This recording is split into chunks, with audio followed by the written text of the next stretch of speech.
Minute പറയാം. ആദ്യം തന്നെ ശ്രീ മുകേഷിനെതിരെയുള്ളത് കള്ളക്കേസാണ്. കോടതിയുടെ അടക്കം ഒബ്സർവേഷൻ ഉണ്ട്.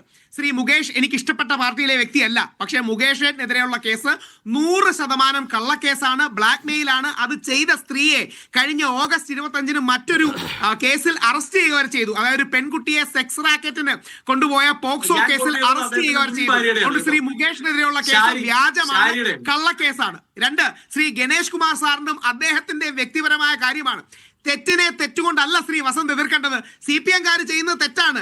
അവർ ബാക്കിയുള്ളവരെയും ഈ ലൈംഗികതയും മറ്റും പറഞ്ഞ് അപകീർത്തിപ്പെടുത്തും. നിങ്ങൾ ഗാന്ധിജിയുടെ പാർട്ടിയാണ്, നിങ്ങൾ തിരിച്ച് അതേ സ്റ്റാൻഡേർഡിൽ പോകരുത്. ആർക്കെതിരെയാണെങ്കിലും ഈ പെണ്ണിനെ വെച്ചുള്ള രാഷ്ട്രീയം നിർത്താനുള്ള ധാർമ്മികത നമ്മൾ കാണിക്കണം. അത് കോൺഗ്രസിലെ രാഹുൽ മാങ്കൂട്ടത്തിലോ എൽദോസോ ആയിരിക്കാം, CPM-ലെ മുകേഷ് ചേട്ടനോ അല്ലെങ്കിൽ അവരോടൊപ്പം നിൽക്കുന്ന ഗണേഷ് കുമാർ സാറോ ആയിരിക്കാം, BJP-ലെ ശ്രീ സുരേഷ് ഗോപിയോ അല്ലെങ്കിൽ ശ്രീ കൃഷ്ണകുമാറോ ആയിരിക്കാം. ഈ സ്ത്രീകളെ വെച്ച് രാഷ്ട്രീയം കളിക്കരുത്. 2, കോടതി വിധി വരട്ടെ. ഇപ്പോ രാഹുൽ മാങ്കൂട്ടത്തിനെതിരെ പരാതി പോലും ഇല്ലാത്തൊരു വ്യക്തിയെ വേട്ടയാടുന്നതിന് എന്തർത്ഥമാണുള്ളത്? ഇനി ശ്രീ റിയാസുദ്ദീൻ അറിയാൻ വേണ്ടിയാണ്. രാഹുൽ ഈശ്വർ ആരാം നേരത്തെ ചോദിച്ചല്ലോ. ഒരു ഭാഗത്ത് ശ്രീ പിണറായി വിജയനും മറുഭാഗത്ത് രാഹുൽ ഈശ്വറും കുറച്ച് വിശ്വാസികളായി 2018 ഒരു യുദ്ധം ചെയ്തിരുന്നു.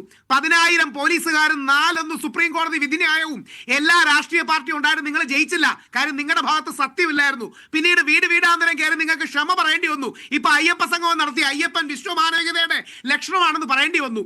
സത്യമാണ് വിജയിക്കുന്നത്, ശക്തിയല്ല. ആ സത്യം രാഹുൽ മാങ്കൂട്ടത്തിനൊപ്പമാണ്, മുകേഷിനൊപ്പമാണ്, സുരേഷ് ഗോപിക്കൊപ്പമാണ്, ഗണേഷ് കുമാറിനൊപ്പമാണ്, ഉമ്മൻചാണ്ടി സാറിനൊപ്പമാണ്. ഉമ്മൻചാണ്ടി സാറിനെ വേട്ടയാടിയതുപോലെ രാഹുൽ മാങ്കൂട്ടത്തിനെ വേട്ടയാടുകയാണ്.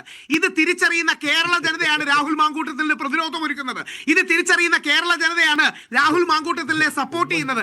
അവരാണ് ഓടിക്കൂടുന്നത്. അത് കോൺഗ്രസും BJP-യും CPM ഒന്നുമല്ല, സാധാരണ മലയാളിയാണ്. കാര്യം നമ്മുടെ വീട്ടിൽ ഇരിക്കുന്ന ആൺകുട്ടികളും നമ്മളും ഇതേപോലെ വേട്ടക്കിരയാകും. നമ്മുടെ അച്ഛനും മകനും ജയിലിൽ നിന്ന് ഒരു വ്യാജ പരാതി അകലത്തിൽ മാത്രമാണ്. ഓരോ പുരുഷനെയും വ്യാജ പരാതിയുടെ കാര്യം വേറെയാണ്. രാഹുൽ ഈശ്വർ അല്ല സുഹൃത്തെ, ഒരു കാര്യം. രാഹുൽ ഈശ്വർ, താങ്കൾ പറഞ്ഞു അതൊരു പ്രണയമാണ്, പവിത്രമായ ബന്ധം അല്ല എന്ന് പറയട്ടെ. ഞാനൊരു കാര്യം ചോദിക്കട്ടെ. ഈ രാഹുൽ മാങ്കൂട്ടത്തിലുമായി ബന്ധപ്പെട്ട് എത്ര പരാതികളാണ് കോൺഗ്രസിന്റെ ദേശീയ നേതൃത്വത്തിന്, സംസ്ഥാന നേതൃത്വത്തിന് ലഭിച്ച? ഒരു സ്ത്രീയിൽ നിന്നാണോ, ഒരു യുവതിയിൽ നിന്നാണോ, ഒരു യുവതിയിൽ നിന്നാണ് കുഞ്ഞു? നിങ്ങൾക്ക് എന്താ രാഹുൽ മാങ്കൂട്ടത്തില് രാഹുൽ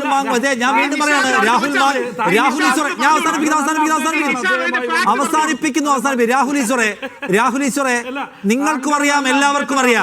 നിങ്ങൾക്കും അറിയാം രാഹുൽ ഈശ്വറെ, രാഹുൽ മാങ്കൂട്ടത്തിൽ ചൂണ്ട എറിയുന്ന ആളല്ല, വലയാണ് അദ്ദേഹം എറിയുന്നത്, വലിയ വല. അത് എല്ലാവർക്കും അറിയാം. ഞാൻ NP ചെക്കുട്ടി, ചൂണ്ടയല്ല, ഒരു ചൂണ്ടയേ ഉള്ളൂ, അതിലൊരു ചെറു മീനേ ഉള്ളൂ എന്ന് വിചാരിക്കണ്ട. ഞാൻ ഉത്തരവാദിത്തോടെ പറയുന്നു.